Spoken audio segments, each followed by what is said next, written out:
Assalamualaikum warahmatullahi wabarakatuh. Alhamdulillah alladzi khalaqal mauta wal hayat liyabluwakum ayyukum ahsanu amala. Asyhadu an la ilaha illallah wahdahu la syarika lah wa asyhadu anna Muhammadan abduhu wa rasuluhu la nabiyya ba'dah. Allahumma shalli ala sayyidina Muhammad wa ala alihi wa ashabihi ajma'in. Ilahi anta masudi wa rahmatullahi wa atini mahabbatan ma'rifat.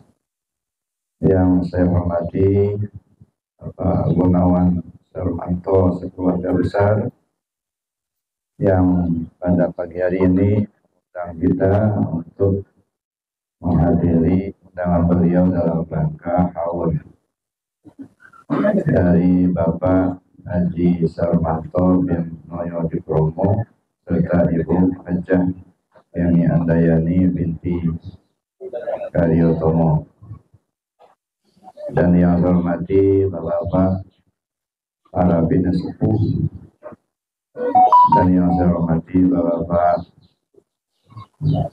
tamu tokoh agama, adat, juga saya hormati Bapak Ketua Majelis Zikir Arafah perwakilan Panjang, Mbak Antus, beserta jajaran pengurus. Yang saya hormati Bapak Ibu para tamu undangan, rahimakumullah. Alhamdulillah, bersyukur kita kepada Allah Subhanahu wa taala di pagi hari ini kita diberi Allah kesempatan untuk bersama-sama hadir pada acara ini dalam rangka haul dari Bapak Sarmanto bin Noyo Dipromo serta Ibu Kemi Andayani binti Karyotomo. Tentu yang pertama kita mendoakan beliau, mudah-mudahan beliau berdua dilapangkan di alam kuburnya, diampuni segala kitab dan salahnya, dan mudah-mudahan dimasukkan Allah ke dalam surganya. Bapak Ibu yang saya hormati, sudah menjadi satu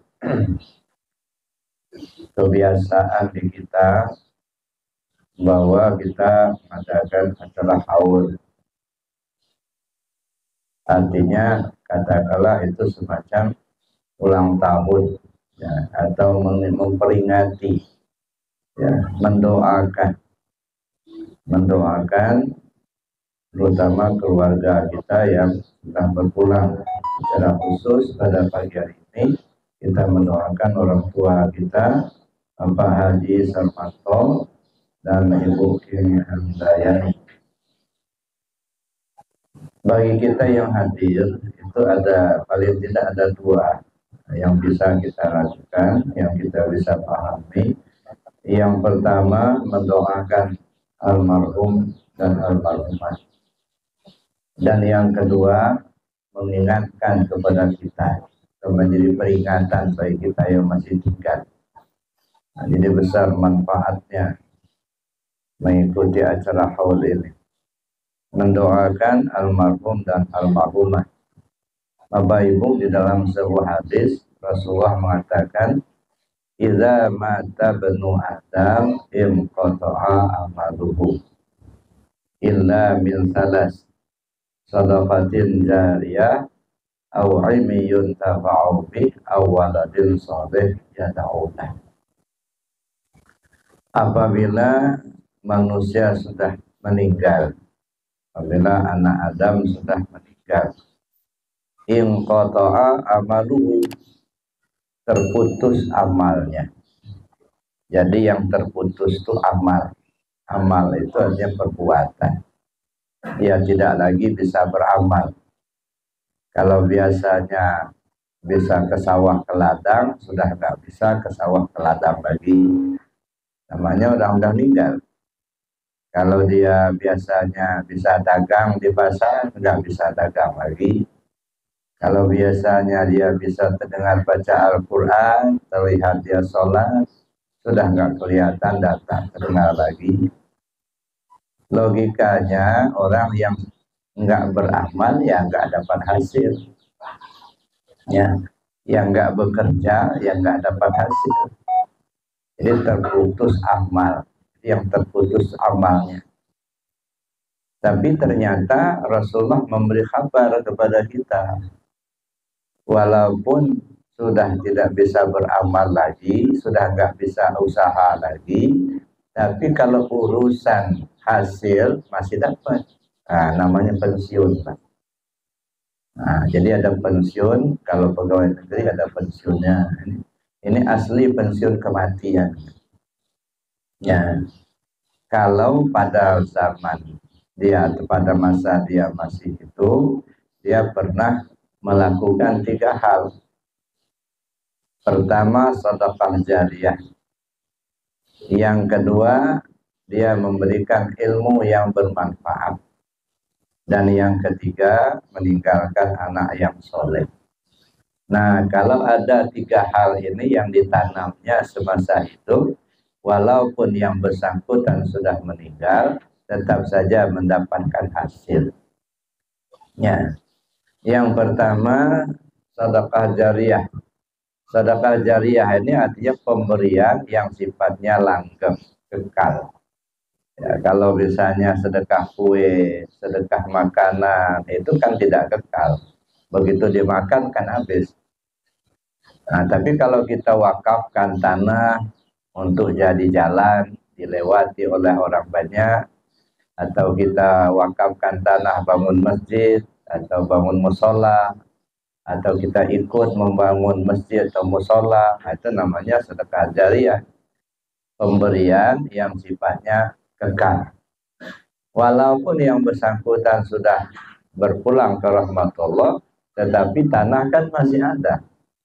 Masjid yang dibangunnya masih ada. Nah, ketika peninggalan itu atau sedekahnya itu dimanfaatkan oleh orang banyak, maka dia mendapat aliran pahala terus-menerus. Jangankan orang sholat di masjid yang dia bangun, burung hinggap saja di atap rumahnya atau di atap masjid, atau burung yang hinggap di kayu yang tumbuh di tanah yang dia wakafkan, dia dapat pahala. Nah, jadi itu namanya sedekah jariyah. Makanya kalau ada misalnya pelebaran jalan, nah Bapak Ibu jangan sungkan-sungkan mewakafkan tanahnya, walaupun hanya 10-20 cm, walaupun setengah meter, gitu ya. Mungkin itulah jalan untuk kita bisa masuk surga. Gitu. Jangan sampai nanti justru tanah jalan malah kita ambil. Ya. Nah, kita justru ingin memberikan jalan, mewakafkan tanah kita untuk dibuat jalan, supaya orang bisa lewat. Orang bisa lewat, kita dapat pahala terus-menerus.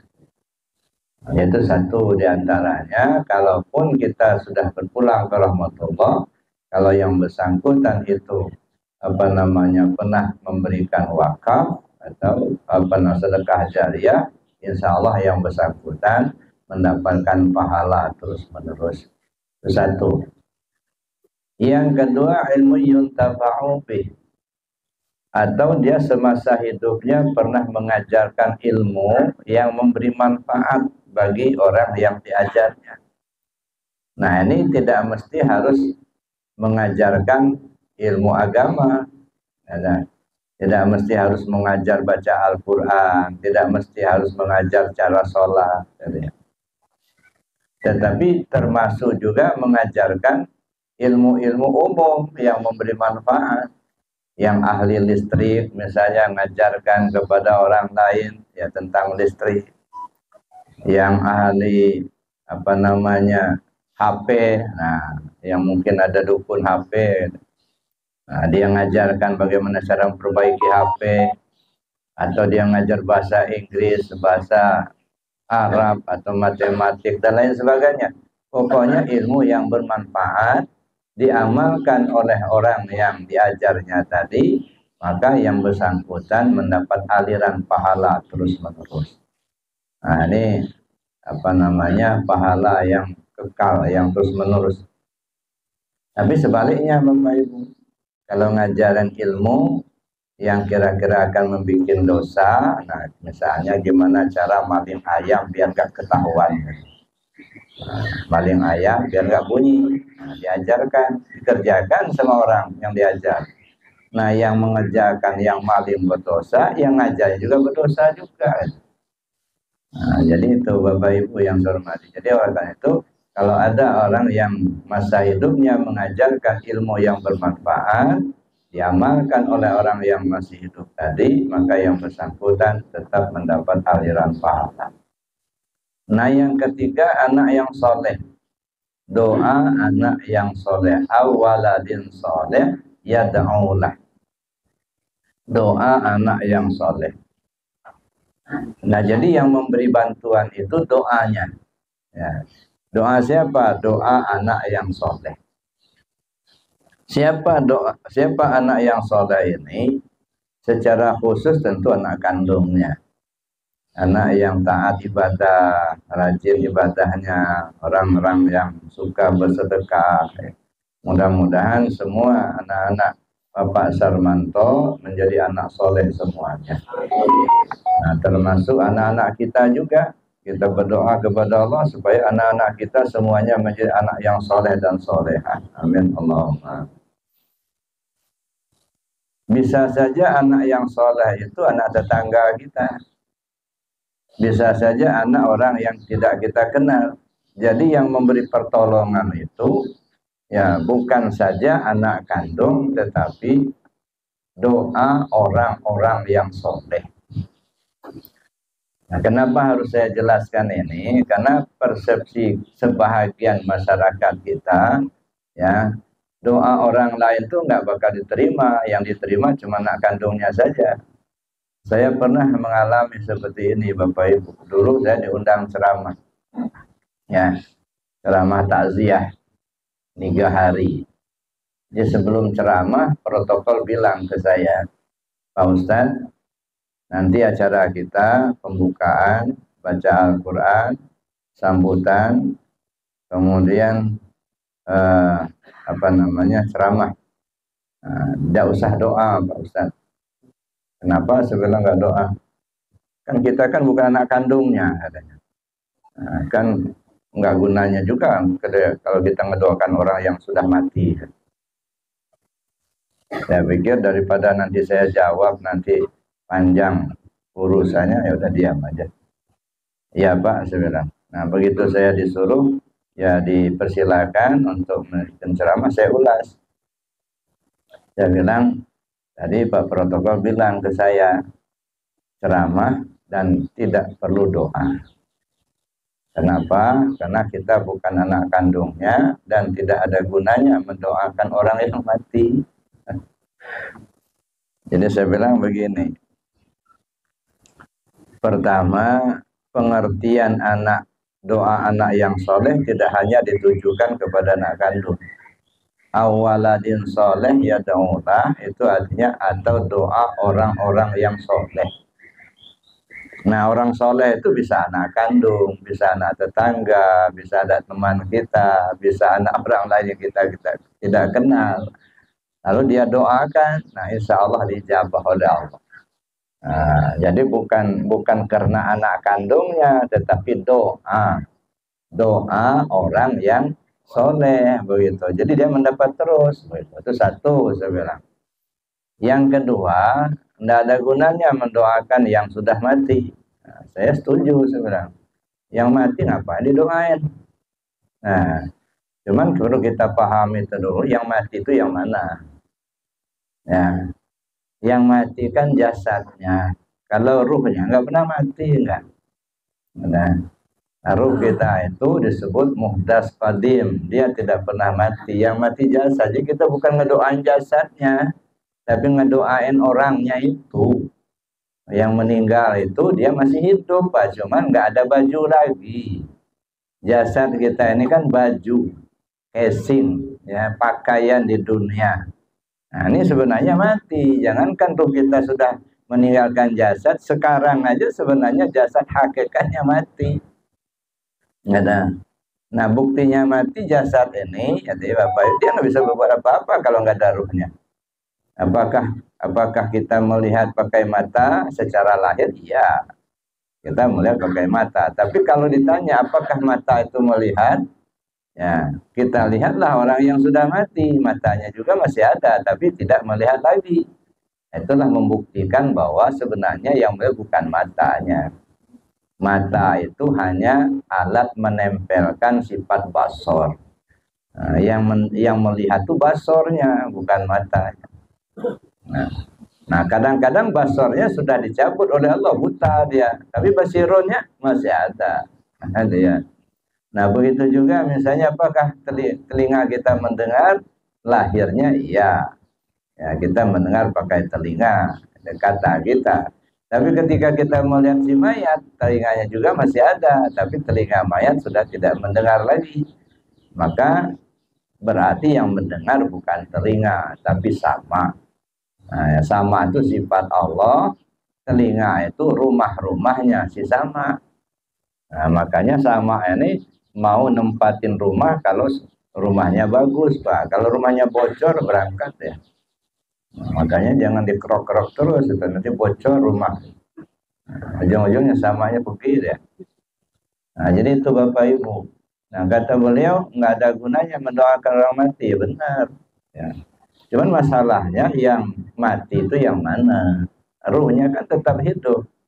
Nah, yang mati saja, jasad, ketika dimasuki oleh ruh yang hidup, maka jasad menjadi hidup, kan itu. Ya, yang mati jasad, ketika dimasuki oleh ruh kita, jasad menjadi hidup. Nah, sekarang pertanyaannya, kalau yang hidup kembali kepada yang maha hidup, kira-kira mati apa hidup? Ya tetap hidup lah. Ya, ruh yang hidup kembali kepada Allah yang maha hidup. Ya, tetap hidup. Nah, karena kita tidak tahu bagaimana perjalanannya di alam sana, maka perlu kita doakan. Nah, kita doakan mudah-mudahan perjalanannya ya baik, ya dia mendapat kesenangan, karena kita nggak tahu kan, kita nggak ngelihat gitu ya. Nah, oleh karena itu maka kita perlu mendoakan almarhum atau almarhumah yang sudah berpulang ke rahmatullah itu. Nah, jadi oleh karena itu ya, jadi Pak saya bilang bukan yang mati yang kita doakan, yang hidup itu yang kita doakan. Kalau yang mati yang mungkin mendapatkan cacing gitu. Nah, tapi yang hidupnya, nah itu apakah dia senang, apakah dia sengsara, kita nggak tahu. Nah, karena kita nggak tahu itu, maka kita minta ke Allah. Kalau dia sengsara, tolong ya disenangkan. Kalau panas, tolong disejukkan. Gitu ya. Kalau dia banyak dosanya, tolong diampunkan. Gitu. Dituturkan rahmat kepada yang bersangkutan, itu kita doakan. Maka kita yang hidup ini perlu mendoakan orang yang sudah berpulang ke rahmatullah itu. Nah, rupanya ya itu tadi persepsi yang berbeda itu. Begitu selesai saya ceramah, datang lagi protokol ke saya. Minta doa, minta pimpin doanya. Nah, ini kan. Pak, kalau begitu Pak minta tolong dipimpin doanya. Nah, pimpin doa. Nah, selesai doa, lagi makan-makan begitu, datang lagi dia.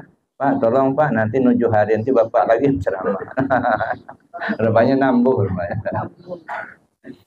Nah, jadi beda persepsi itu akan berakibat daripada beda pengamalan. Ya. Maka awaladin soleh yad'ulah itu secara umum doa orang-orang yang soleh. Tetapi secara khusus tentu yang bersangkutan meninggalkan anak-anak yang soleh dan solehah. Itu secara khusus. Artinya, lagian doa orang lain saja bisa diterima Allah kepada untuk yang bersangkutan, apalagi doa anak-anak yang soleh. Nah, itu. Nah, jadi jangan kita menafikan doa orang lain. Ya, mudah-mudahan kita semua dijadikan Allah anak-anak yang soleh semua. Hingga doa kita tadi insya Allah diijabah oleh Allah Subhanahu Wa Taala. Amin Allahumma. Itu Bapak Ibu yang saya hormati, kita mendoakan beliau. Kemudian yang kedua, menjadi intibar buat kita semua yang masih hidup sekarang ini. Ya, kalau yang sudah berangkat, artinya tugas dia sudah selesai. Ya, ibarat orang ujian, ya kertas ujiannya sudah diserahkan. Nah kita ini yang lagi ujian, nggak tahu kita apa merah semua, apa banyak merahnya, apa benar semua ya. Nah, tergantung bagaimana kitanya. Kita lagi menghadapi ujian di atas dunia yang fana ini. Bapak Ibu yang saya hormati, saya teringat dengan satu kisah Imam Al-Ghazali yang pada satu ketika ya mengantarkan jenazah muridnya ke kuburan. Setelah selesai, pulanglah mereka bersama murid-murid yang lain. Nah, di tengah jalan ya namanya banyak murid-murid kan. Nah, mereka ketawa-ketawa gitu kan, ngobrol gitu. Nah, sampai di madrasah dipanggil sama Ghazali. Kata Tuan Imam, kalian baru selesai mengantarkan jenazah teman kalian. Tapi saya lihat kalian tidak mengambil yang tibar dari jenazah yang kalian antarkan itu. Nah, kalian malah ketawa terbahak-bahak katanya. Nah, jadi mestinya kalian ambil yang tibar. Semua orang pasti akan mengalami kematian. Kullu nafsin dha'iqatul maut. Semua yang bernyawa pasti akan mengalami kematian. Jadi kalau boleh dikatakan ya kita hidup ini tidak ubahnya nunggu mati itu Pak. Hidup nunggu mati. Cuman supaya nggak bosan kita nunggu mati, dikasih mainan sama Allah. Dikasihlah kita pekerjaan, dikasihlah rumah, dikasihlah istri atau anak, dikasihlah mobil. Itu mainan semua itu. Nah, cuman banyak orang terlena dengan mainannya. Nah, mendingan kalau terlena saja. Kadang-kadang gitu ya, mainan itu dianggap punya dia sendiri. Nah, kita ambil contoh misalnya ada anak kecil kita di rumah umur 3 tahun. Lalu si bapak beli mainan di pasar. Katakanlah mobil-mobilan. Ya, lalu kemudian dikasihkan sama anaknya di rumah. Anak itu senang sekali itu dapat mobil-mobilan. Ya. Nah lagi asik bermain si anak tadi, coba ambil mainannya. Pasti nangis. Diambil sama bapaknya, nangislah si anak tadi. Dia nggak peduli siapa yang beli, siapa yang ngambil. Yang dia tahu mainan diambil. Nah, jadi jangan sampai kita seperti itu, Bapak Ibu. Artinya, ya, tahu betul kita apa yang ada pada kita semuanya adalah titipan Allah Subhanahu wa Ta'ala. Nah, karena itu kematian itu adalah suatu kepastian. Ya, tidak ada manusia yang bernyawa ini yang tidak mati. Kullu nafsin dha'iqatul maut. Nah, karena tidak ada jalan lain bagi kita untuk menghindar dari kematian, tidak ada jalan kecuali mempersiapkan diri untuk menghadapi pintu kematian itu. Hanya itu yang bisa kita lakukan, Bapak Ibu. Ya, mempersiapkan diri menghadapi pintu kematian. Nah, pertanyaannya kitanya sudah siap apa belum? Nah, ini pertanyaannya. Nah, tentu tak perlu dijawab. Ya. Bapak Ibu sendiri yang merasakan, siap belum? Siap belum, Pak? Sudah siap. Enggak bisa begitu, Pak. Siap enggak siap itu enggak siap namanya, nekat namanya. Harus ada persiapan. Kalau siap mati tidak ada persiapan, namanya nekat. Ya. Kalau mati aja nekat, apalagi yang lain. Nah, jadi oleh karena itu mesti kita persiapkan. So kita sudah tahu betul kematian pasti datang. Ya. Kapan datangnya kita nggak tahu, gitu ya. Nah, oleh karena itu kita selalu siap. Ya. Apa yang harus kita persiapkan? Paling tidak ada 4 hal yang harus kita persiapkan. Yang pertama, kita cari alamat kemana kita pergi sesudah mati. Itu dulu. Jangan yang lainnya dulu, cari alamat dulu sebelum berangkat. Kalau nggak jelas alamatnya, nama repot kita. kemana ini? Ya, dolan-dolan aja. Habis minyak. Nah, udah jelas minyaknya tinggal 1 strip lagi, masih jalan-jalan aja di pasana itu. Mati di tengah jalan nanti. Nah, mestinya kalau kita sudah paham, sudah sadar kita minyak tinggal 1 strip lagi, ya udah cepat-cepatlah ke terminal, Pak. Biar parkir di situ. Kalau sudah parkir aman kita. Mau kemana-mana, mobil sudah aman itu. Ini enggak, masih dolan-dolan juga. Ada. Nah, apalagi ya kita yang hadir ini kayaknya ada yang 1 strip lagi, ada yang mungkin 2 strip, ada ya. Walaupun kesunahnya kita nggak tahu kapan kita. Kadang-kadang yang tua nggak mati-mati, nah, yang muda malah cepat mati. Ya, makanya mati itu bukan waiting list. Kita kalau waiting list itu kan nunggu giliran ya sesuai urutan. Ini enggak apa? Ya daftar cabut. Bukan giliran dalam arti apa namanya waiting list, tapi daftar cabut. Nah, bisa saja kalau bahasa Padangnya mambang jatuh kalapo jatuh juo. Nah, kalau bahasa Lampungnya itu bajang gugo, sidugan bisa gugo, miang mak gugo gugo. Aduh Tuhan benar mak gugo gugo. Malah tua lagi di atas. Ujung-ujungnya kelapa nyabang kata kawan. Padahal itu ada ketuaan kelapanya karena nggak jatuh-jatuh itu akhirnya berakar tumbuh pula di situ. Ada di kampung saya itu 5 Pak cabang kelapanya. 1 batang kelapa cabangnya 5. Ya ribut orang, kelapa mulai menyabang. Ini tanda akhir zaman katanya. Selidik punya selidik itu rupanya. Kelapanya sudah lama, itu terjepit sama apa nah? Sama ya apa nama kelapanya itu akhirnya numbuh di situ. Nah, berakar lah dia di situ. Nah, jadi itu Bapak Ibu yang saya hormati. Cari alamat dulu. Kemana kita pergi sesudah mati. Nah, alamat ini sangat penting Bapak Ibu. Ya dah. Kemana alamatnya? Inna lillah wa inna ilaihi raji'un. Dari Allah pulang ke Allah. Ya, bukan ke surga, bukan. Di kita ini kadang-kadang pikirnya ke surga aja itu ya. Nah, kenapa apa mau masuk surga? Bidadarinya banyak ada itu. Nah, gratis lagi. Nah, jadi jangan Pak.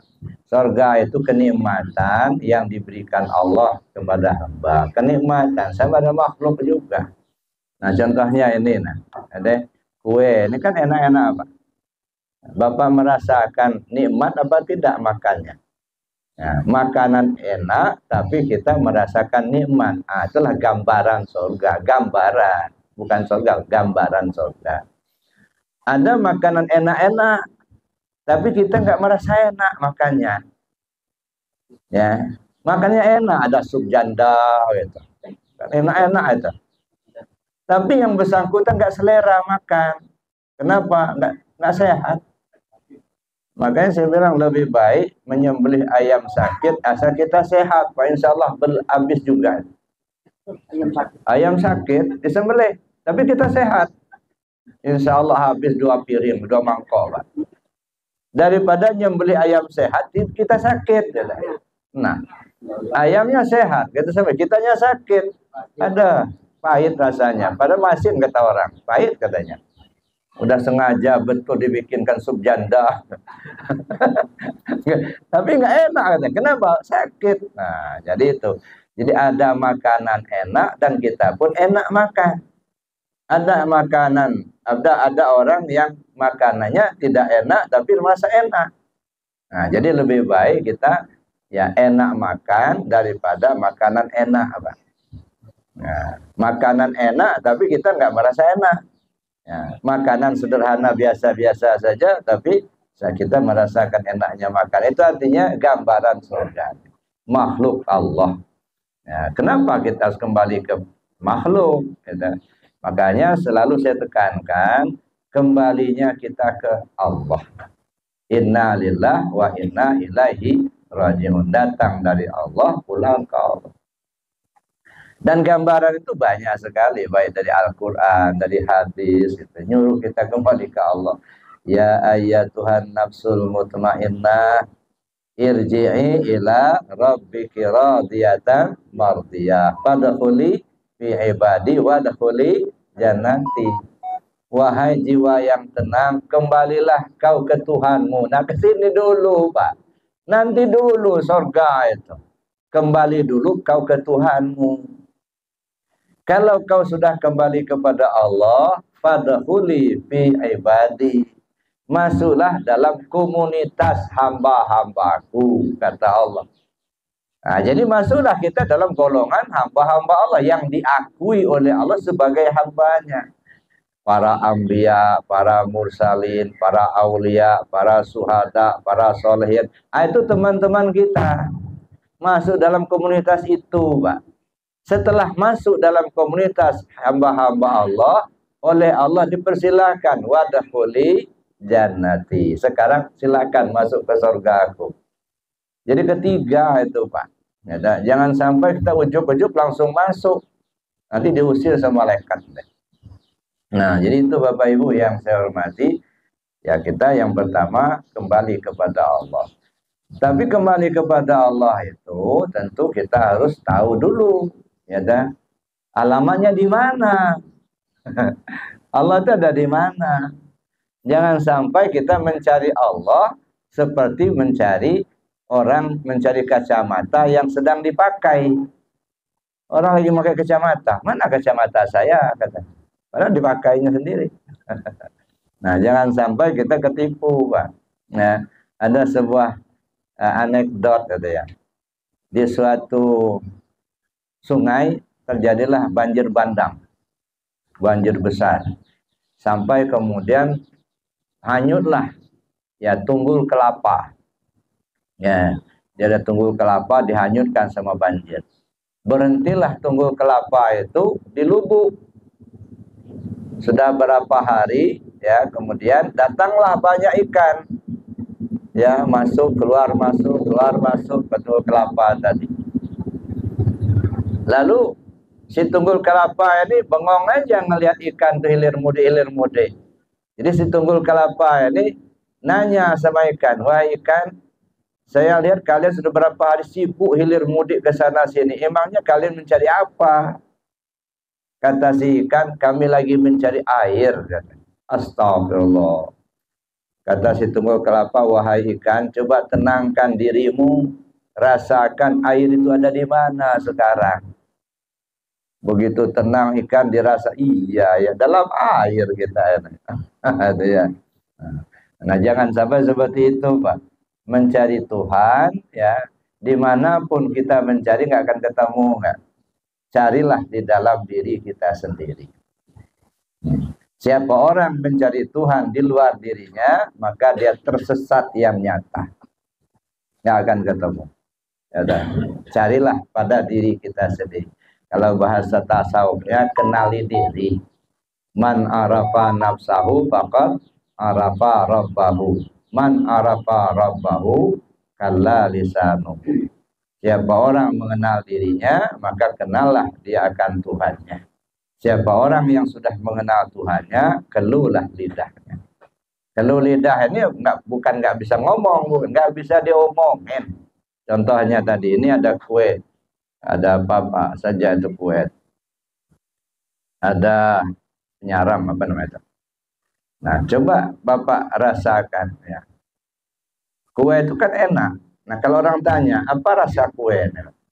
Coba cerita. Enak. Enaknya seperti apa? Ya enak. Coba enaknya aja. Bukan cerita enaknya itu gimana. Ya nggak bisa. Kita dari kecil makan nasi sampai tua begini makan nasi. Kalau orang tanya, Pak, rasa nasi itu apa ya? Oh, hambar-hambar. Ya tepung juga hambar juga, Pak. Kira-kira hambar tepung sama nasi sama apa beda? Ya beda lah. Apa bedanya, Pak? Tolong cerita. Nggak bisa. Oh, nggak manis-manis sedikit. Nah, pisang juga manis juga, Pak. Sama nggak manis-manisnya nasi sama pisang? Oh, beda. Apa bedanya? Keluh lidah, nggak bisa cerita. Paling-paling kalau nanya begitu nasi makan biar tahu rasa. Kan gitu aja. Jadi keluh lidah itu artinya Bukan nggak bisa ngomong, nggak bisa diomongin, hanya dirasakan. Makanya ada istilah malam yaduk lam ya'rif. Siapa orang yang belum merasakan, dia tidak tahu, ya, dia tidak mengenalnya.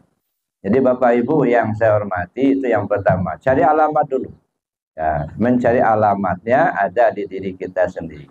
Belajarlah kepada orang yang ahlinya. Jangan hanya sekedar menunggu. Sebab tidak ada orang yang bisa menyelamatkan diri kita kecuali kita sendiri, Pak. Nah, orang lain paling membimbing. Tapi yang menyelamatkan diri kita, ya kita sendiri. Gitu. Nah, kalau kita nggak mau menyelamatkan diri kita sendiri, ya jelas nggak akan selamat. Nah, doa orang lain itu bantuan. Ibarat orang jalan di pinggir jurang, begitu dia akan tergelincir, ditarik. Nah, akhirnya selamat. Tapi kalau dia sendiri menceburkan diri masuk jurang, gimana mau nariknya lagi? Nah, jadi oleh karena itu ya kitalah yang harus berusaha untuk menyelamatkan diri kita sendiri. Satu diantaranya cari alamat, kembali kepada Allah. Yang kedua, kita perlu tahu rute jalan yang akan kita lewati. Ya, sebab kata orang, begitu ruh kita sudah keluar dari jasad, dilihat langit tak bertiang, dilihat laut tak bertepi. Terang lebih terang dari matahari, tapi enggak jelas arahnya dari mana. Tak tahu lagi mana utara, selatan, barat, dan timur. Kemana diri akan pergi.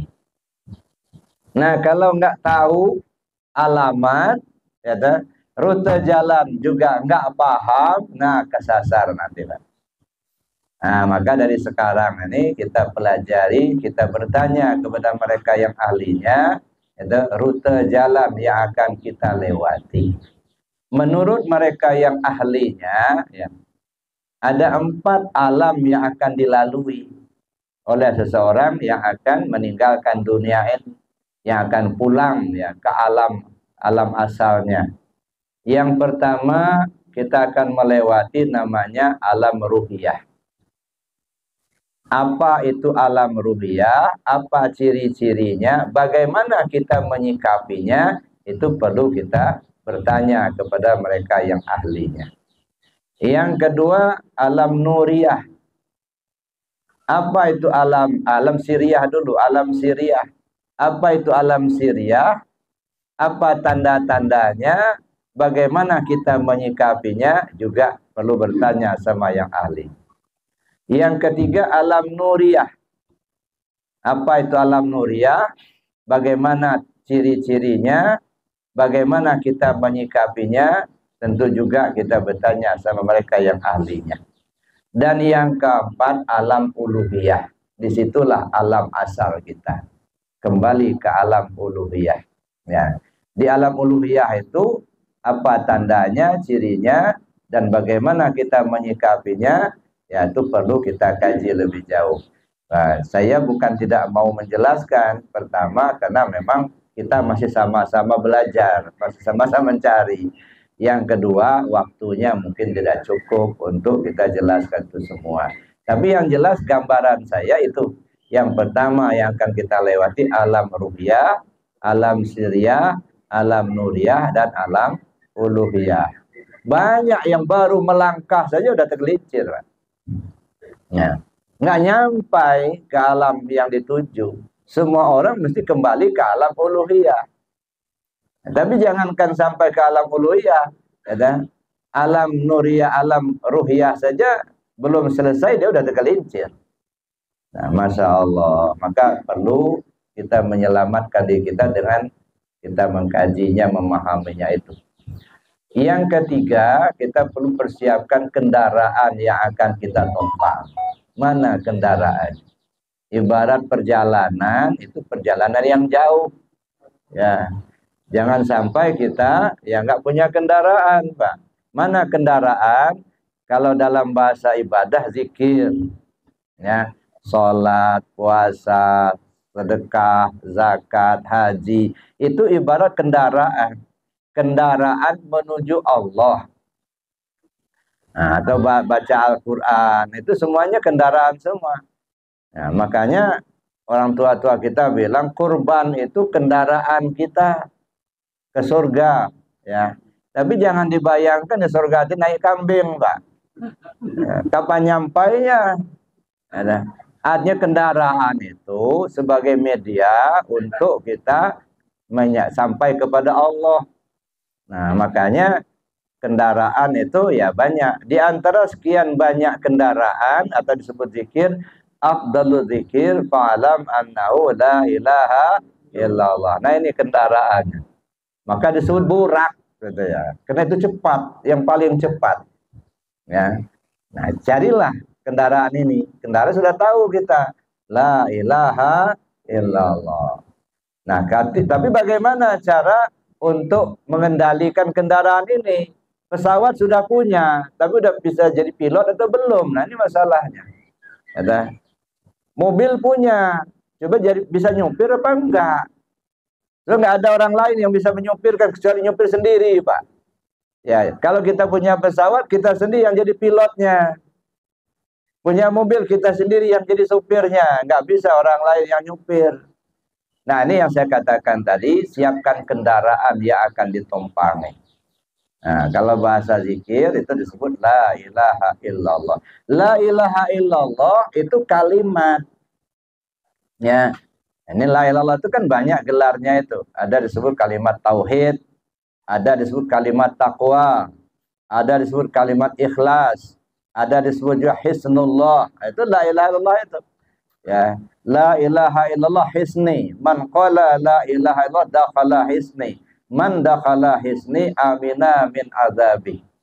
La ilaha illallah itu benteng aku, kata Allah. Siapa orang yang mengucap la ilaha illallah berarti dia masuk ke dalam bentengku. Siapa orang yang berada dalam bentengku aman dia dari siksaanku. Nah, makanya zikir la ilaha illallah ini dianjurkan betul oleh Rasul sallallahu alaihi wasallam. Jadidu imanakum, kata Rasul kepada para sahabat. Perbaharui iman kalian. Ya. Lalu sahabat tanya, kaifa nujaddidu imanana ya Rasulullah? Bagaimana caranya ya Rasul kami perbaharui iman kami? Lalu Rasulullah menjawab, faksiru bidzikri la ilaha illallah. Kalian mesti banyak-banyak sebut la ilaha illallah itu. Jadi kita berzikir dengan kalimat la ilaha illallah dalam bilangan yang banyak, itu merupakan pelaksanaan dari ajaran junjungan kita Nabi besar Muhammad SAW. Jadi orang yang nggak senang dengan zikir itu ya, itu tandanya dia benci sama Allah. Ya, alamatu hubbillah hubbi zikrillah, wa alamatu ghadbillah ghadbi zikrillah. Tanda orang cinta kepada Allah senang zikir. Tanda orang benci sama Allah, benci sama zikir. Nah, jangan sampai kita menjadi orang yang benci sama Allah. Kepada siapa kita minta tolong? Ya, kalau Allah nggak mau nolong gimana? Ya, nggak ada tempat berlindung kecuali kepada Allah saja. Nah, oleh karena itu Bapak Ibu yang saya hormati, Rasulullah menganjurkan kepada kita banyak-banyak sebut la ilaha illallah. Sampai beliau mengatakan man qala la ilaha illallah akhiru kalami dakhala jannah. Siapa orang yang akhir kalamnya mengucap kalimat la ilaha illallah, dia masuk surga. Tapi ini bukan tawaran murahan, ini tawaran sulit. Saking sulitnya menghadirkan kalimat itu bagi orang yang akan muhtadar, kalau bisa hadiah surga. Saking sulitnya. Jadi jangan dianggap remeh, kalau begitu nggak usah sholat aja katanya. Ya, nggak usah ibadah aja, ingat-ingat aja lah Allah kalau mau mati, ucap masuk surga katanya. Nggak begitulah. Ya, saking sulitnya, maka Rasul menganjurkan supaya dibiasakan dulu. Sebab kata Nabi, matanas bima ya'isu bih. Manusia mati sesuai kebiasaan. Nah, kalau lidahnya sudah terbiasa menyebut la ilaha illallah, insya Allah mau meninggal pun dengan kalimat la ilaha illallah. Biasakan dulu. Kalau masih sehat begini, gitu kan, ya umur masih ada, badan masih sehat, jarang-jarang nyebut la ilaha illallah. Khawatir Pak, nggak muncul kalimat itu ketika akan meninggal. Ya, karena belum terbiasa. Ya, Nggak usah kita menyebut kalimat thayyibah itu. Cobalah perhatikan apa kalimat yang sudah terbiasa satu ketika muncul, Pak. Misalnya, nah, maaf ya nih, di kampung-kampung. Karena sudah terbiasa, begitu jalan tertarung kakinya dengan batu. Apa yang disebut? Astanaga. Astanaga, apa artinya astanaga? Ya. Masih mendingan astanaga. Ada lagi, begitu kakinya tertarung di batu, trak. Seleh kidah. Apa itu seleh kidah? Tapi karena itu yang terbiasa di lidahnya. Kadang-kadang maaf, mohon ampun kepada Allah. Kadang-kadang alat vital maknya yang sebut-sebutnya. Nah, ini karena sudah terbiasa begitu. Sekarang kita tinggalkan hal-hal yang begitu itu. Apa seleh kidah itu nggak ada artinya enggak. Astenaga apa itu astenaga? Carilah kamus nggak ketemu enggak. Mungkin saya juga nggak paham betul, Pak. Mungkin karena zaman dulu nenek moyang kita sebelum beragama Islam kan agama Hindu. Ya, lidah itu nggak terbiasa menyebut bahasa Arab, Pak. Begitu datang Islam, astaghfiruka. Astaghfiruka nggak bisa sebut astanaga. Nah, jadi astaghfiruka kok jadi astanaga gitu ya. Ya. Begitu juga misalnya seleh kidah. Apa itu seleh kidah? Mungkin, ini mungkin, saya nggak tahu juga itu ya. Dulu ya karena susah menyebut bahasa Arab, maka disebutlah seleh kidah. Sebenarnya subhanallah. Mungkin begitu. Subhanallah. Cuma karena lidah nggak terbiasa, ya udah seleh kidah.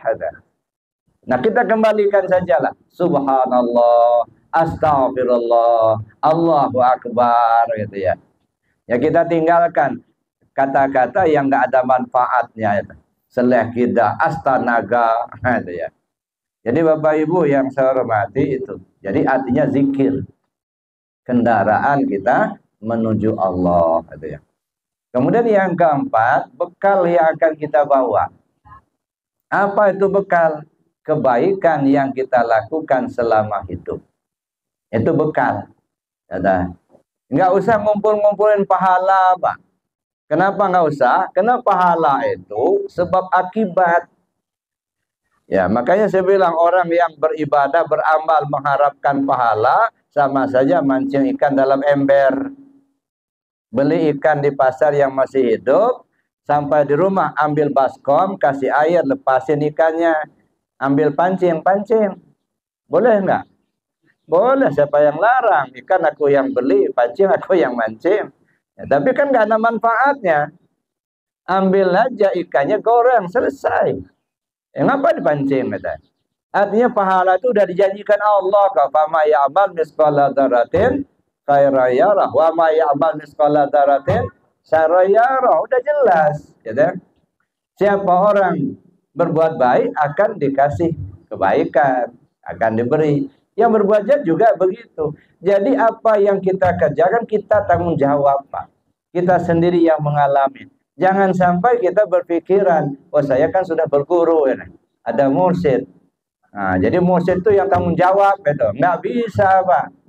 Gara-gara dia sudah berguru, pokoknya katanya, saya sudah berguru pada mursyid. Mursyid tanggung jawab semua perbuatan murid. Yang enggak begitu.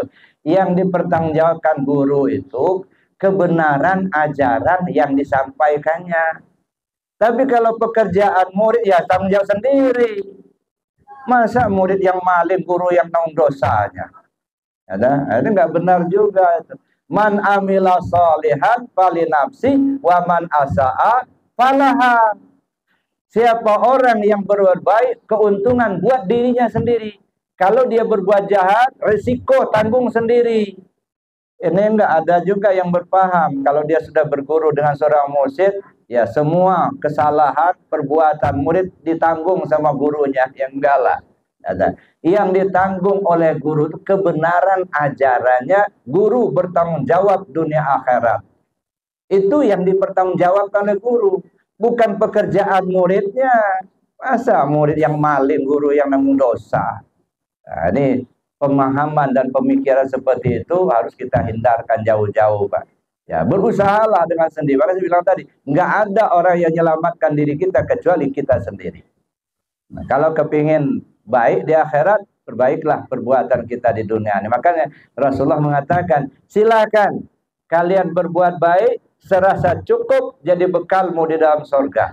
Silakan kalian berbuat jahat serasa mampu menanggung derita dalam neraka. Terserah. Ya. Jadi Bapak Ibu yang saya hormati, oleh karena itu 4 ini kita persiapkan. Pertama apa tadi? Cari alamat. Kemana kita pergi sudah mati, alamatnya kemana? Kembali kepada Allah. Satu. Yang kedua, kita siapkan, kita pelajari rute jalan yang akan kita lewati. Mana rute jalan tadi? 4 alam. Alam ruhiyah, alam siriyah, alam nuriyah, dan alam uluhiyah. Nah, silakan kita bertanya kepada mereka yang ahlinya, apa cirinya, bagaimana menyikapinya. Yang ketiga, kita cari kendaraan yang akan kita tumpangi. Ya, singkatnya kendaraan adalah kalimat la ilaha illallah. Ya, kendaraan itu banyak apa? Sholat kendaraan, puasa kendaraan. Dalam bahasa ibadah namanya zikir. Ya, oleh karena itulah maka kita perbanyak zikir, perbanyak kendaraan. Tapi kendaraan yang paling cepat, paling afdal, la ilaha illallah. Tadi kan afdalul dzikir fa'alam annahu la ilaha illallah. Seafdal zikir, seagung-agung zikir, ketahuilah fa'alam la ilaha illallah. Cuman kadang-kadang kita cuma cukup membaca saja, Pak. Nah, kita lupa memahami. Ada kalimat fa'lam di situ. Fa'lam itu apa? Ketahuilah. Kalau ketahuilah itu berilmu dulu, baru tahu, Pak. Jadi berilmulah tentang la ilaha illallah itu supaya kita mendapatkan afdolnya. Kalimat zikir yang terafdol ya la ilaha illallah. Tapi kapan kita dapatkan afdolnya? Setelah fa'lam. Setelah kita tahu. Nah, berilmulah kita tentang la ilaha illallah itu. Dengan ilmu apa? Karena dalam Islam kita mengenal 4 bidang ilmu, maka kita perlu berilmu tentang la ilaha illallah dalam ilmu syariat. 1. Berilmulah tentang la ilaha dalam ilmu tarekat. 2. Berilmulah tentang la ilaha dalam ilmu hakikat. 3. Berilmulah tentang la ilaha dalam ilmu ma'rifat. Nah, jadi kalau itu sudah kita kuasai, kita tahu, baru kita mendapatkan afdolnya. Terakhir saya ingin cerita Bapak Ibu. Ya, di kampung dulu ya, ada orang sampai nyembelih sapi Pak riungan. Diundanglah ya masyarakat, kumpullah di rumah orang yang hajatan itu. Disuruhlah seorang kiai itu doa, ya, saya berdoa, doanya nggak panjang-panjang, nggak, ya, sudah bacakan tahmid, sholawat, apa doanya? Rabbana atina fid dunya hasanah wa fil akhirati hasanah wa qina adzabannar walhamdulillahirabbil alamin. Selesai. Ngamuk yang punya rumah. Pak, kita doa ini nyembelih sapi, Pak. Masa doanya pendek banget? Kata orang ini tadi, yang itu apa panjang-panjang? Lebih baik pendek asal makbul daripada panjang nggak makbul. Kata yang punya rumah, yang panjang ada belum tentu makbul, Pak. Ya paling pendek katanya. Ujungnya, Pak, kalau mau tahu, jangankan Rabbana atina fid dunya hasanah wa fil akhirati hasanah wa qina azabannar. Kalimat la ilaha illallah saja yang singkat itu lebih berat daripada seluruh makanan yang ada ya. Kalau Bapak nggak percaya, ayo kita timbang. Dikumpulkan semua piring-piring yang ada di hidangan itu. Diambilnya kayu panjang, begitu ditali. Di ujung tali sebelah itu semua piring-piring diangkat. Nah, yang di sebelahnya tertulis kalimat la ilaha illallah Muhammad Rasulullah. Diangkat. Lebih berat la ilaha illallah daripada semua piring yang terkumpul itu, Pak. Itu baru kalimatnya. La ilaha illallah. Kenapa? Bukan tulisannya, dianya ngerti gitu. Ada. Nah, timbang lagi satu lagi. Rabbana atina fid dunya hasanah wa fil akhirati hasanah wa qina adzabannar. Ditulisnya, taruh di piring timbangan yang sebelahnya. Ini yang sebelahnya tulisan, yang sebelah lagi itu semua piring. Angkat, berat lagi doa yang pendek itu. Nah, jadi Bapak Ibu yang saya hormati, benarlah kalau ditimbang bumi dan langit serta isinya, jauh lebih berat la ilaha illallah. Nah, cuman saja kita harus tahu dulu ilmunya itu. Maka kita perlu belajar terus. Mudah-mudahan Allah beri petunjuk pada kita. Amin. Allahumma amin. Saya kira demikian saja Bapak Ibu yang dapat saya sampaikan. Terima kasih atas perhatiannya. Mohon maaf atas kekurangannya. Billahi taufiq wal hidayah. Assalamualaikum warahmatullahi wabarakatuh.